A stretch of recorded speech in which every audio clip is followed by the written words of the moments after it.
नमस्कार, आप देख रहे हैं न्यूज़ वन टुडे। मैं आपके साथ निकिता शर्मा। 26 अक्टूबर को कतर की एक अदालत ने भारत के 8 पूर्व नौसैनिकों को मौत की सजा सुना दी। कतर के कानूनों के मुताबिक फरियादियों के पास अदालत के आदेश के खिलाफ अपील दायर करने के लिए 15 दिन है, जिनमें से 6 दिन पहले ही बीत चुके हैं। यानी मौत की सजा से बचने के लिए उनके पास सिर्फ 9 दिन का समय बचा हुआ है। एक रिपोर्ट्स के मुताबिक इन पर जासूसी जैसे गंभीर आरोप लगाए गए हैं। 30 अक्टूबर को 8 पूर्व नौसैनिकों के परिवारों ने विदेश मंत्री एस जयशंकर से मुलाकात की। नौसैनिकों के परिजनों को विदेश मंत्री से मिलकर अपनी बात रखने का मौका मौत की सजा के ऐलान के बाद ही मिला। इससे पहले परिवार वालों को कोई जवाब नहीं मिला था। वहीं नौसैनिकों के परिजनों ने बीजेपी के बड़े अधिकारियों को भी अप्रोच किया था, फिर भी कोई बात नहीं बन पाई थी। आज हम इन 5 सवालों के जरिए से जानेंगे कि सरकार पिछले 14 महीनों में कतर में अपने पूर्व सैनिकों को बचाने के लिए कैसे फेल हुई है। भारत आगे कौन से बैकडोर चैनल्स का इस्तेमाल कर सकता है, ये कितने कारगर है। सवाल पहला उठता है कि विदेश मंत्री के साथ बैठक में क्या डिस्कस हुआ। मीटिंग में एस जयशंकर ने आश्वासन दिया कि भारत सरकार नौसैनिकों को सुरक्षित वापस लाने के हर संभव कोशिश कर रही है। सूत्रों के मुताबिक ये मीटिंग करीब 1.5 घंटे चली। इसमें सभी परिवारों के लगभग 20 सदस्य, विदेश मंत्री एस जयशंकर के अलावा विदेश राज्य मंत्री, विदेश सचिव और कतर में भारत के राजदूत भी मौजूद थे।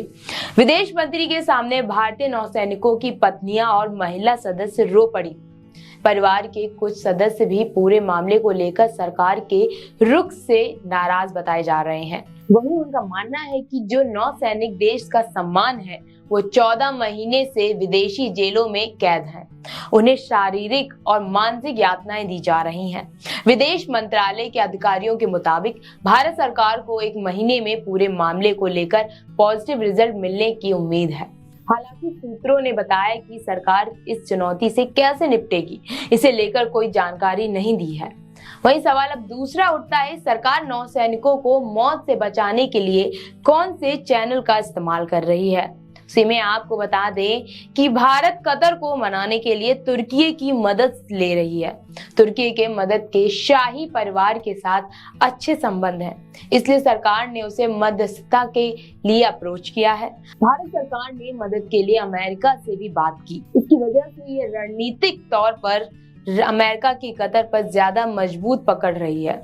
वहीं ये भी माना जा रहा है कि अगर विदेश मंत्रालय की कूटनीति नाकाम रही तो प्रधानमंत्री नरेंद्र मोदी कतर के राजा तमीम बिन हमद अल थानी के साथ अपने व्यक्तिगत संबंधों का इस्तेमाल कर उनसे बात करेंगे।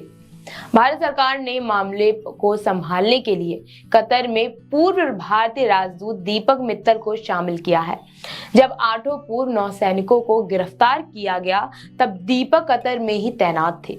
हालांकि पूर्व नौसैनिकों के परिजनों ने मित्तल पर मामला ठीक से हैंडल नहीं करने का आरोप भी लगाए हैं।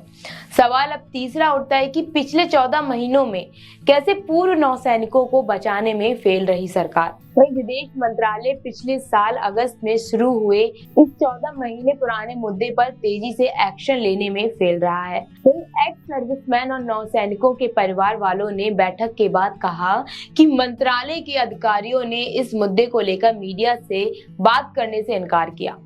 अधिकारियों का कहना है कि मीडिया कवरेज से मामले पर असर पड़ सकता है। सरकार ने कतर में भारत के नौसैनिकों को गिरफ्तार होने की जानकारी पिछले साल अगस्त में तब दी जब मीडिया ने इस मुद्दे को उठाया। तब तक विदेश मंत्रालय ने इस मामले पर चुप्पी बनाए रखी थी। Retired major general Satbir Singh ने बताया कि उनकी संस्था इंडियन एक्स सर्विसमैन मूवमेंट ने 8 सैनिकों को छोड़ने के लिए नवंबर साल 2022 से मार्च साल 2023 तक पीएमओ को 9 लेटर लिखे थे। उन्होंने कहा, हमें जैसे ही परिवार वालों से गिरफ्तारी की जानकारी मिली, हमने सरकार को अप्रोच करना शुरू कर दिया। सरकार ने पहली बार 5 अप्रैल में जवाब दिया। वहीं मेजर जनरल सतबीर सिंह ने कहा कि कतर पर सैनिकों की रिहाई के लिए ज्यादा दबाव नहीं डाला गया। सरकार कह रही है कि वो 9 सैनिकों को बचाने के लिए एक्शन ले रही है, पर ऐसा होता तो उसका कोई रिजल्ट दिखता, उन्हें फांसी की सजा नहीं सुनाई जाती। सूत्रों के मुताबिक पता चला है कि इन भारतीय नागरिकों के वकीलों और परिवार के सदस्यों को अभी तक 26 अक्टूबर का अदालत का आदेश नहीं मिला है। भारत में नेशनल सिक्योरिटी एडवाइजरी बोर्ड के सदस्य रह चुके ब्रह्म चेलानी के मुताबिक भारतीय डिप्लोमेसी पूर्व 9 सैनिकों पर मामले को रफा दफा करने में फेल हुई। पर्दे के पीछे हुए ट्रायल और फिर मौत की सजा के खिलाफ अब कतर की कोर्ट ऑफ अपील को अप्रोच किया जा सकता है। इसके बाद वो कतर की सुप्रीम कोर्ट के दरवाजे खटखटा सकते हैं। चेलानी के मुताबिक मामला राजनीतिक होने की वजह से सब कुछ कतर के अमीर यानी वहां की सबसे बड़ी अथॉरिटी अल थानी के हाथों में है। वो हर साल ईद और कतर के नेशनल डे 18 दिसंबर को होता है। उस दिन लोगों की मौत की सजा को माफ करते हैं। चेलानी ने कहा कि अगर 9 सैनिकों को फांसी की सजा दी गई तो कतर और भारत के रिश्ते हमेशा के लिए खराब हो जाएंगे।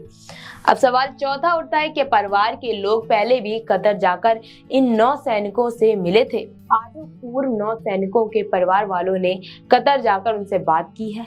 इसके लिए सभी को एक सेफ हाउस में ले जाया गया था। इनकी मुलाकात 15 से 20 मिनट तक चली थी। मीटिंग से पहले साफ किया गया था कि उनकी बातें रिकॉर्ड की जाएंगी। 9 सैनिकों के कुछ परिजन तो अभी भी कतर में हैं। इसी में अब सवाल 5वां उठता है। 9 सैनिकों को हर रविवार परिवार से 5 मिनट बात करने की इजाजत दी जाती है। उन्होंने इस दौरान बताया कि केवल अंग्रेजी में बात कर सकते हैं, चुनिंदा मुद्दों पर ही बात कर सकते हैं। इस दौरान 9 सैनिक परिजनों से पूछते कि उन्हें कब छोड़ा जाएगा। वो अपने बच्चों और परिवारों के बाकी लोगों का हालचाल जानते हैं। इस वीडियो में आज के लिए इतना ही। ये जानकारी आपको कैसे लगी आप मुझे कमेंट करके बताइए।